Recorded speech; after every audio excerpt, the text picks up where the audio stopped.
Oriental high school Mirzapur અમદાવાદની YouTube ચેનલમાં આપ સૌનું સ્વાગત છે. વિદ્યાર્થી મિત્રો, યુટ્યુબ ચેનલને સબસ્ક્રાઇબ કરો, વિડીયોને લાઈક કરો અને શેર કરો. વિદ્યાર્થી મિત્રો, આજે આપણે ધોરણ 12 વિષય ભૂગોળની અંદર પહેલું ચેપ્ટર છે એટલે કે પ્રકરણ 1 માનવ ભૂગોળ વિશે અભ્યાસ કરીશું. માનવ અને ભૂગોળ. માનવ ભૂગોળ એટલે કે માનવીનો અભ્યાસ કરતું અભ્યાસ જે કરે છે તેને માનવ ભૂગોળ કહેવામાં આવે છે. એના વિશે આપણે આજે અભ્યાસ કરીશું. માનવ ભૂગોળ એટલે શું એના વિશે પહેલાં આપણે જોઈએ કે માનવ ભૂગોળ ચેપ્ટરનું નામ છે માનવ ભૂગોળ એટલે શું. તો માનવ ભૂગોળની અંદર કે છે કે પૃથ્વી પર માનવ જીવન વિકસ્યું છે. આપણે જાણીએ છીએ કે આખું સમગ્ર જે સૃષ્ટિ છે, જેટલા બી જીવ છે કે એનું જીવન પૃથ્વી પર આધારિત છે. પૃથ્વી પર તે જીવે છે. માનવીની મૂળભૂત જરૂરિયાતોમાં છે ખોરાક, રહેઠાણ, વસ્ત્ર, એની મુખ્ય પ્રાથમિક જે જરૂરિયાતો કે તે છે વગેરે ઉપર કુદરતી પરિબળો અસર કરે છે.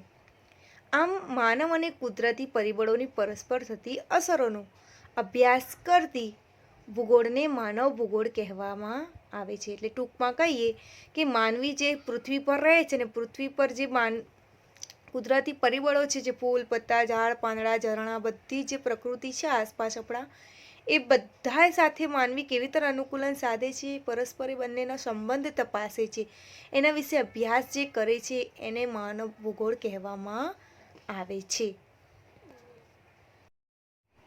ભૂગોળ વિશે વાત કરીએ આપણે કે ભૂગોળ પૃથ્વી વિશે પદ્ધતિસરનો અભ્યાસ કરતું વિજ્ઞાન છે. પદ્ધતિસર એટલે કે ક્રમશઃ દરેક તત્વોનો અભ્યાસ કરે છે. ભૂગોળ એ પૃથ્વી પર જેટલા બી કુદરતી તત્વો છે, માનવ જેટલા પણ જીવો છે, તમામનો અભ્યાસ કરે છે. એટલે કે છે કે ભૂગોળ એ પૃથ્વી વિશે પદ્ધતિસરનો અભ્યાસ કરતું વિજ્ઞાન છે. ભૂગોળ યથાર્થતાને સમગ્રતાના સ્વરૂપના સમજવાનો પ્રયત્ન કરે છે. યથાર્થતા એટલા માટે આટલું જ યથાર્થ છે કે એટલું જ નહીં, પણ એ યથાર્થ છે એ બધા માટે સમગ્રતા એટલે કે બધી જ એકરૂપતા દર્શાવે છે. એની સાથેનો સંબંધ, એનું સ્વરૂપ જોવે છે કે સમાજ સાથે એના સંબંધો, માનવી સમાજમાં રહે છે, સમાજના આસપાસ રહેલી પ્રકૃતિને તેના પર શી અસર થાય છે, એ સમગ્રતાને તે સ્વરૂપમાં તેને સમજવાનો પ્રયત્ન કરવામાં આવે છે.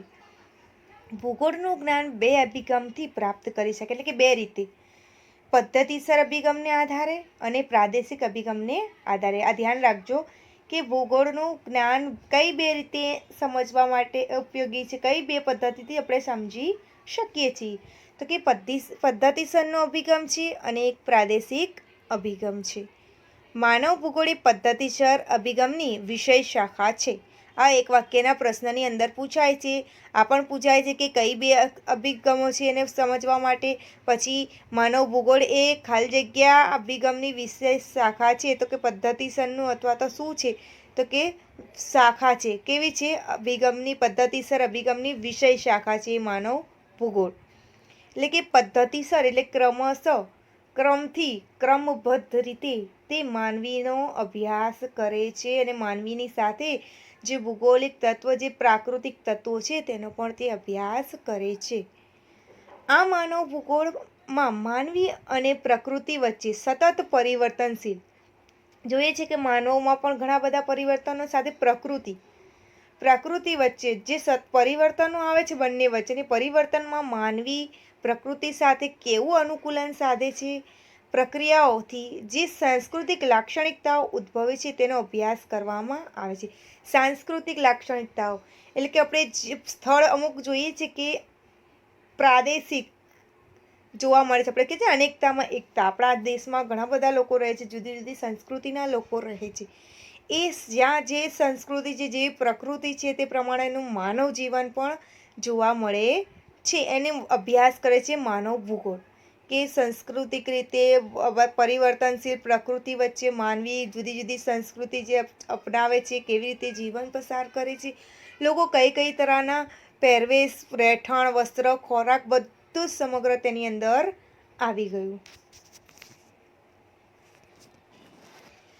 ભૂગોળનો ઉદ્ભવ. હવે કે છે કે ભૂગોળનો ઉદ્ભવ કેવી રીતે થયો? તો કે જે 15મી સદીના ઉત્તરાર્ધથી 18મી સદી સુધીના સમયગાળાને સંશોધન યુગ કહેવામાં આવે છે. સંશોધન યુગ એટલે કે ઘણા બધા સંશોધનો કર્યા છે. ભૌગોળવિદોએ એમણે ઘણા બધા એવા સંશોધન કાર્યો કર્યા છે. એ યુગને જ સંશોધન યુગ તરીકે ઓળખવામાં આવ્યા. એક વાક્યના પ્રશ્નોની અંદર પૂછાય છે કે કયો સમયગાળો સંશોધન યુગ તરીકે ઓળખવામાં આવે છે. આ સમયગાળા દરમિયાન શોધ પ્રવાસો થયા. શોધ પ્રવાસો એટલે કે શોધખોળ માટે લોકો એક સ્થળેથી બીજે સ્થળે જતા, પ્રવાસ અર્થે જતા હતા. જુદા જુદા વિસ્તારોની માહિતી એકત્ર કરવામાં આવે એટલે કે જુદા જુદા વિસ્તારોમાં ફર્યા અને ત્યાં તેની માહિતી તેમણે એકઠી કરી એટલે કે ભેગી કરી.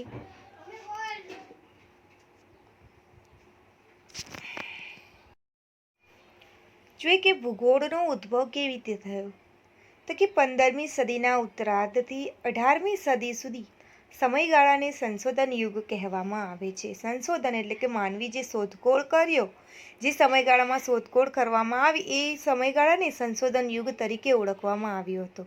આ એક વાક્યની અંદર પૂછાય છે નીચે છે કયા સમયગાળાને સંશોધન યુગ કહેવાય છે. આ પ્રશ્ન પૂછાતો હોય છે વારે ઘડીએ. ધ્યાન રાખજો કે 15મી સદીના ઉત્તરાર્ધથી 18મી સદી સુધીના સમયગાળાને સંશોધન યુગ કહેવામાં આવે છે. આ સમયગાળા દરમિયાન શોધ પ્રવાસો થયા. શોધ પ્રવાસો એટલે આપણે પ્રવાસે તો જઈએ જ ફરવા હરવા માટે, પણ આ જે સંશોધન કરવા જે માનવી જતો હતો એ સંશોધન પ્રવાસ કે શોધખોળ માટે એ અર્થે તે પ્રવાસી જતો હતો. એક સ્થળેથી બીજા સ્થળે જોવાલાયક સ્થળોએ ક્યાં કંઈક શોધખોળ માટે એના આશયથી તે જતો હતો. એટલે કે એ સમયગાળાને સંશોધન એટલે કે શોધ પ્રવાસ થયા હતા. એ દરમિયાન જુદા જુદા વિસ્તારોની માહિતી એકત્ર કરવામાં આવી એટલે કે જુદા જુદા સ્થળોએ પડ્યા ત્યાંની માહિતી, ત્યાંના લોકોનો રહેઠાણ, રહેણીકરણી બધી જે માહિતી છે, ત્યાંની પ્રાકૃતિક તત્વો વિશેની જાણ, કઈ રીતના પ્રકૃતિના તત્વો છે, જોવાલાયક સ્થળ, એ સમગ્ર માહિતી તેમણે એકઠી કરી. પછી કે નકશા નિર્માણ કાર્ય શરૂ કર્યું. નકશા નિર્માણ એટલે કે નકશો બનાવ્યો. પછી તેમણે નકશાનું નિર્માણ કર્યું. ભૂગોળવિદોએ આ બધી માહિતીને વૈજ્ઞાનિક ભાષામાં વર્ગીકૃત કરી. વૈજ્ઞાનિક ભાષા એટલે કે વિજ્ઞાનની દ્રષ્ટિએ એમણે પોતાની રીતે એને વર્ગીકૃત કરી એટલે કે પોતપોતાની રીતે જુદી તારવી. આનાથી ભૂગોળ વિષયનો ઉદ્ભવ થયો. હવે છે કે માનવ ભૂગોળના વિકાસની રૂપરેખા આપો તો ભૂગોળનો ઉદ્ભવ છે એ આપણે એના દ્વારા અહીંયાથી લખી શકીએ છીએ કે આ સમયગાળાથી સંશોધન યુગ શરૂ થયું. એટલે કે માનવ ભૂગોળ વિશેની ચર્ચા આપણે અગાઉ પણ કીધી કે માનવ ભૂગોળ એટલે શું, એવો પ્રશ્ન અહીંથી તમારે પૂછાઈ શકે છે. કે બર્નાર્ડ વેરેનિયસ. હવે આ બર્નાર્ડ વેરેનિયસ કોણ છે એના વિશે આપણે જોવાનું છે કે બર્નાર્ડ વેરેનિયસે ભૂગોળના 2 વિભાગો દર્શાવ્યા હતા. એટલે કે 2 રીતે એનો અભ્યાસ કરાવ્યો હતો. એક છે તેણે ભૂગોળના 2 વિભાગ દર્શાવે કે સામાન્ય ભૂગોળ અને વિશિષ્ટ ભૂગોળ. સામાન્ય ભૂગોળની અંદર તેમાં સમગ્ર પૃથ્વીને એક એકમ એટલે કે એક નાનું એકમ તરીકે લેવામાં આવ્યું હતું. તેની લાક્ષણિકતાઓનો અભ્યાસ કરવામાં આવે છે. એટલે કે આ સમગ્ર પૃથ્વી છે એ સામાન્ય ભૂગોળની અંદર છે. એમણે જોયું હતું કે સમગ્ર પૃથ્વીને એક નાનો એકમ ગણીને તેમણે પૃથ્વી વિશેની બધી લાક્ષણિકતાઓ સ્વીકારીને તેમણે તેનો અભ્યાસ કર્યો. પૃથ્વીનો એટલે કે પૃથ્વી પર તેમણે ખૂબ મહત્ત્વનો અભ્યાસ કર્યો. એટલે એક પૃથ્વી વિશે સામાન્ય ભૂગોળની અંદર પૃથ્વી વિશેનો અભ્યાસ કરવામાં આવ્યો. બર્નાર્ડ વેરેનિયસે જિયોગ્રાફી જર્નાલિસ્ટ નામનું પુસ્તક લખ્યું. યાદ રાખજો, આ પૂછાય છે, વારે ઘડીએ પૂછાય છે કે જિયોગ્રાફી જર્નાલિસ્ટ નામનું પુસ્તક કોણે લખ્યું. વિકલ્પની અંદર પણ પૂછાય છે, વારે ઘડીએ પૂછાતો રિપીટ થતો પ્રશ્ન છે. વિશિષ્ટ ભૂગોળ, તેમાં જુદા જુદા પ્રદેશો અને ત્યાંના માનવ જીવનનો અભ્યાસ કરવામાં આવે છે. જો બંને ધ્યાન રાખજો કે તેણે 2 વિભાગ દર્શાવે છે બર્નાર્ડ વેરેનિયસે, સામાન્ય ભૂગોળ અને વિશિષ્ટ ભૂગોળ. સામાન્ય ભૂગોળમાં એણે પૃથ્વીને એક એકમ તરીકે સ્વીકારીને તેના ઉપર કાર્ય કર્યું, એની અભ્યાસ કર્યો એણે. અને પછી કહે છે કે વિશિષ્ટ ભૂગોળની અંદર તેણે શું કર્યું છે, જુદા જુદા પ્રદેશો, એક સ્થળેથી બીજા સ્થળોની જે જુદા જુદા પ્રદેશોની વાત કરી અને ત્યાંના માનવ જીવનનો અભ્યાસ કર્યો. એટલે કે સામાન્યની અંદર પૃથ્વી વિશે અભ્યાસ કર્યો અને વિશિષ્ટ ભૂગોળની અંદર કંઈક નવું વિશિષ્ટ હોવું જોઈએ ને, એટલે કે પૃથ્વી પર રહેતા જીવ એટલે કે માનવીના જીવનનો અભ્યાસ તેણે કર્યો અને એ કેવા માનવી, એક જ જગ્યાના નહીં, જુદા જુદા પ્રદેશોના માનવીને રહેઠાણ, રહેણી કરણી, ખોરાક બધાનો અભ્યાસ થઈને કર્યું. માનવીની મૂળભૂત જરૂરિયાત જેવી કે ખોરાક, વસ્ત્ર અને રહેઠાણ વગેરે ઉપર કુદરતી પરિબળો અસર કરે છે. બર્નાર્ડ વેરેનિયસ કહે છે કે માનવીની મૂળભૂત જરૂરિયાત કઈ હોય છે? માનવીની મૂળભૂત જરૂરિયાત હવા, પાણી અને ખોરાક અને રહેઠાણ, આપણે જે કહીએ છીએ ને તેવી જ ખોરાક, વસ્ત્ર, રહેઠાણ વગેરે ઉપર કુદરતી પરિબળો અસર કરે છે. કુદરતના જે તત્વો છે, જે પરિબળો છે એના ઉપર અસર કરતા હોય છે. માનવ ભૂગોળમાં કુદરતી પરિબળો અને માનવીય પરિબળોની પરસ્પર થતી અસરનો અભ્યાસ કરવામાં આવે છે. એટલે શું કે માનવ ભૂગોળની અંદર શાનો અભ્યાસ કરવામાં આવે છે? તો કે માનવ ભૂગોળમાં કુદરતી પરિબળો, જે કુદરતી જે તત્વો છે, આપણા આસપાસની જે પ્રકૃતિ છે, ફૂલ, પાંદડા, ઝરણા, ઝાડ, નદી, તળાવ, પહાડ, એ બધા જ પરિબળો અને એની સાથે માનવીનું અનુકૂલન, પરસ્પર માનવી કેવી રીતે એની સાથે સંકળાઈને જીવન જીવે છે, એની માનવી પર શી અસર થાય છે, તેનો અભ્યાસ કરે છે માનવ ભૂગોળ.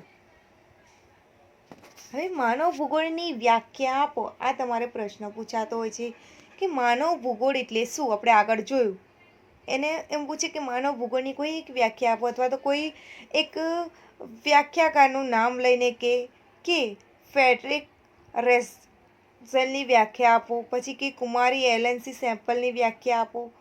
એવી રીતે તમને જુદી જુદી વ્યાખ્યાઓ પૂછી શકે છે. તો આપણે જોઈએ એક પછી એક કે માનવ સમાજ અને પૃથ્વીના પ્રાકૃતિક તત્વો વચ્ચેના સંબંધોનું સંયોજિત અધ્યયન માનવ ભૂગોળ કરે છે. જો સાંભળજો, માનવ સમાજ, માનવી સ્વાભાવિક રીતે આપણે કહીએ છીએ આપણે સામાજિક પ્રાણી છીએ. માનવી એક સામાજિક પ્રાણી છે. એટલે માનવી સમાજમાં રહીને પોતાનું કાર્ય, પોતાનું જીવન ગુજરાન ચલાવતું હોય છે. એને સામાજિક જીવન જીવતો હોય છે. એ પૃથ્વીના પ્રાકૃતિક તત્વો વચ્ચેના સંબંધ, એટલે દરેક વ્યાખ્યામાં, દરેકમાં આપણને જોવા મળે છે કે ટૂંકમાં કહીએ તો આખા પાઠની અંદર બે જ વસ્તુ જોવાની છે કે માનવી અને માનવીનો પ્રકૃતિ સાથેનો સંબંધ, એની આસપાસ પ્રાકૃતિક તત્વો સાથે તે કેવી રીતે અનુકૂલન સાધે છે અને પોતાનું જીવન ચલાવે છે, ગુજરાન ચલાવે છે, કેવી રીતે માનવી જીવે છે એની સાથે અનુકૂલન સાધીને, એ વાત આની અંદર કરવામાં આવી છે. તો શું કહે છે કે માનવ સમાજ અને પૃથ્વીના પ્રાકૃતિક તત્વો વચ્ચે, માનવી અને પૃથ્વી એના પ્રાકૃતિક તત્વો એટલે કુદરતી જે તત્વો છે, પ્રાકૃતિક એટલે કુદરતી, વચ્ચેના સંબંધો એટલે કે બંને વચ્ચે જે સંબંધ રહેલો છે એ સંયોજિત અધ્યયન માનવ ભૂગોળ કરે છે. અધ્યયન એટલે કે એનો અભ્યાસ કરે છે માનવ ભૂગોળ. ત્યાર પછી છે માનવ ભૂગોળ અસ્થિર પૃથ્વી. આપણે એમ કહીએ છીએ પૃથ્વી સ્થિર નથી, એની પોતાની ધરી પર તે ફરતી હોય છે. આ એલન સેમ્પલની વારે ઘડીએ વ્યાખ્યા પૂછાય છે. કુમારી એલન સી સેમ્પલ, બરાબર, એટલે ટૂંકમાં એલન સેમ્પલ એવો શબ્દ પણ વાપરવામાં આવે છે. માનવ ભૂગોળ અસ્થિર પૃથ્વી, અસ્થિર એટલે કે સ્થિર નથી રહેતી, પોતાની ધરી પર તે હંમેશા ફરતી રહેતી હોય છે. ક્રિયાશીલ માનવી, ક્રિયાશીલ માનવી એટલે માનવી પણ પોતાની પ્રવૃત્તિમાં વ્યસ્ત હોય છે, હંમેશા ક્રિયાશીલ રહે છે. વચ્ચેના પરિવર્તનશીલ સંબંધો, પરિવર્તનશીલ એટલે કે પૃથ્વી અને માનવી વચ્ચે જે પરિવર્તન થાય છે, મતલબ એ પણ પોતાની ક્રિયામાં, અને બંને વચ્ચે જે અનુકૂલન સંધાય છે, પોતાની જોઈએ છે કે માનવી સ્વાભાવિક રીતે કોઈ એવા સ્થળે રહેતો હોય કે પોતાના જે કે દરિયાકાંઠે રહેતો હોય કે માછીમાર હોય, એ પોતાના જે સ્થળે રહેતો હોય એ રીતનું એને અંદર પરિવર્તન, એ રીતે માનવીના પરિવર્તન આવે છે. એટલે કે પ્રદેશો વચ્ચે માનવી જે ક્રિયાશીલ પોતાના કાર્યના અર્થે જુદા પડતા હોય છે, પોતાના કામ ધંધા અર્થે જુદા પડતા હોય છે, બરાબર, એ રીતે. એટલે કે જે મેદાની વિસ્તારમાં રહેતો હોય એ સ્વાભાવિક છે કે તે ખેતી કરતો હશે. એટલે કે છે કે માનવ ભૂગોળ અસ્થિર પૃથ્વી અને ક્રિયાશીલ માનવી વચ્ચેના પરિવર્તનશીલ સંબંધનું અધ્યયન કરે છે માનવ ભૂગોળ. માનવ ભૂગોળ એ અભ્યાસ કરે છે કોનું? અસ્થિર પૃથ્વી અને ક્રિયાશીલ માનવી વચ્ચેનું જે પરિવર્તનશીલ છે, એટલે બંને વચ્ચે જે પરિવર્તન, તફાવત જોવા મળે છે, સ્થળે સ્થળે પ્રકૃતિમાં પણ તફાવત, થોડા ચેન્જ જોવા મળતા હોય છે, એનો અભ્યાસ કરે છે માનવ ભૂગોળ. આપણી પૃથ્વીને નિયંત્રિત કરનારા ભૌતિક નિયમો તથા પૃથ્વી ઉપર રહેનારા સજીવો. જો આપણી પૃથ્વીને નિયંત્રિત કરનારા ભૌતિક નિયમો એટલે કે નિયમો છે, ભૌતિક એટલે જે સુખ સગવડના જે સાધનો છે બધા, તથા પૃથ્વી ઉપર રહેનારા સજીવો, બધા જ સજીવો આવી ગયા એની અંદર, વચ્ચેના સંબંધોના સંયોજિત જ્ઞાનમાંથી ઉત્પન્ન સંકલ્પના એટલે માનવ ભૂગોળ. જ્ઞાનમાંથી ઉત્પન્ન સંકલ્પના, જ્ઞાનમાંથી એટલે કે મને અનુભવ થયો ને હું એ કીધું એવી રીતે અનુભવ થતો હોય એને કહેવાય છે કે ઉત્પન્ન થતી સંકલ્પના. એટલે હું મારા જ્ઞાનમાંથી કંઈક કહું, જીવો વિશે અભ્યાસ કર્યો હોય, માનવ પાસેથી જે અભિપ્રાયો લીધા હોય એવી રીતેનો અભ્યાસ કર્યો એટલે કે સંકલ્પના, જે જ્ઞાન મળે છે પણ જે જાણવા મળે છે એટલે કે માનવ ભૂગોળ એ જ અભ્યાસ કરતું હોય છે. પોલ વિડાલ ડી લાબ્લાસ એણે આ વ્યાખ્યા આપી છે. ભૌગોલિક પર્યાવરણ તથા માનવીની ક્રિયાઓના પરસ્પર સંબંધોનો અભ્યાસ. જો ભૌગોલિક પર્યાવરણ તથા માનવીની ક્રિયાઓના પરસ્પર સંબંધોનો અભ્યાસ એટલે માનવ ભૂગોળ. એલ્સવર્થ હન્ટિંગ્ટને આ વ્યાખ્યા આપી છે. એટલે ટૂંકમાં કહીએ તો માનવ ભૂગોળની જે વ્યાખ્યાઓમાં છે, સમગ્ર આપણે નિચોડ લઈએ તમામની વ્યાખ્યાઓના અંદર પણ એ જાણવા મળે છે કે પ્રકૃતિ અને માનવી વચ્ચેનો સંબંધ હતો. માનવી પ્રકૃતિ સાથે કેવી રીતે અનુકૂલન સાધીને રહે છે, પરસ્પર કેવી અસરો થાય છે એકબીજા ઉપર, એના સમગ્ર વસ્તુઓનો જે અભ્યાસ કરે છે તેને માનવ ભૂગોળ કહેવામાં આવે છે. માનવ ભૂગોળનું વિષય વસ્તુ વિશે આપણે અભ્યાસ કરીએ કે એની અંદર કઈ વસ્તુનો અભ્યાસ કરવામાં આવે છે, કયા કયા તત્વો, કઈ વસ્તુ એમાં આવરી લેવામાં આવે છે. તો માનવ ભૂગોળનું વિષય વસ્તુ જોઈએ તો તકનીકી વિકાસની સાથે મનુષ્ય અને પર્યાવરણના સંબંધો બદલાઈ રહ્યા છે. તકનીક એટલે નવી શોધખોળો આવે છે, નવા સાધનો છે, એની સાથે આપણે જોઈએ છીએ કે મનુષ્ય અને પર્યાવરણ વચ્ચે સંબંધો બદલાઈ રહ્યા છે. પર્યાવરણનો એટલે કે માનવીનો પર્યાવરણ સાથેનો સંબંધ એ માનવી ભૂગોળના અભ્યાસનું કેન્દ્ર બિંદુ છે. જો માનવી શું છે, ભૂગોળનો અભ્યાસ કરવો હોય તો એના માટે કેન્દ્ર બિંદુ છે. એ કોણ છે? માનવી. આ ધ્યાન રાખજો, એક વાક્યમાં મોસ્ટ આઈએમપી પ્રશ્ન છે કે માનવ ભૂગોળમાં કેન્દ્ર સ્થાને કોણ હોય છે? તો માનવ ભૂગોળમાં કેન્દ્ર સ્થાને માનવી હોય છે હંમેશા. વિભિન્ન પ્રદેશોના માનવીઓના રંગ, સ્વાસ્થ્ય, વસ્ત્ર, રહેઠાણ, ભાષા, ધર્મ, સામાજિક માળખું વગેરે અનેક બાબતે વૈવિધ્ય એટલે કે જુદા જોવા મળતા હોય છે. મેં અગાઉ કીધું તમને એ માનવી પ્રદેશ પ્રમાણે રહેઠાણ, રહેણીકરણી, ધર્મ, ભાષા એમ બધામાં એમનો તફાવત જોવા મળતો હોય છે. સામાજિક માળખું વગેરે અનેક બાબતોમાં વૈવિધ્ય છે.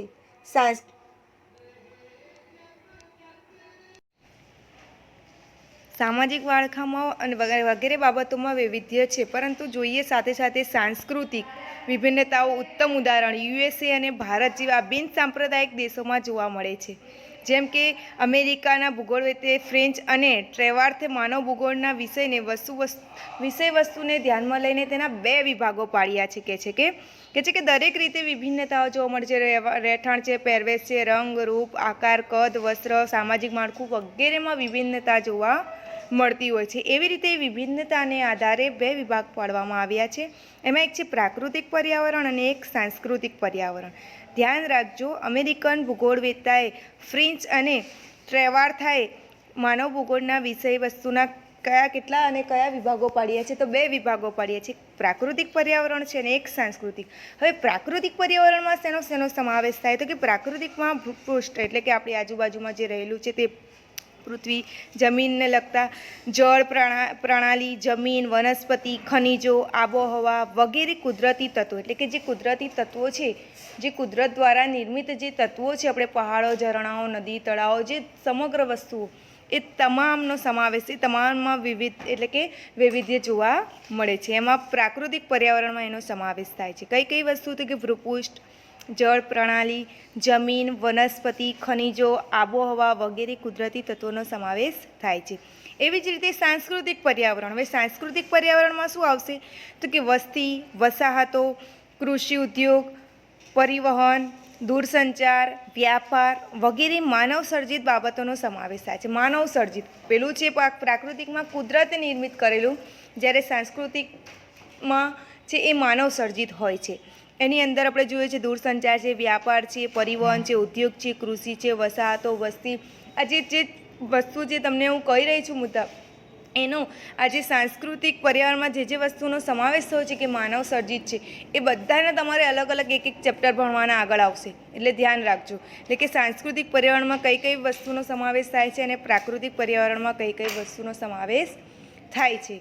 તો હવે આપણે આ વિડીયોમાં આટલા સુધી જ અભ્યાસ કરીશું. અગાઉના વિડીયોમાં આગળના પાઠ વિશે ચર્ચા કરીશું.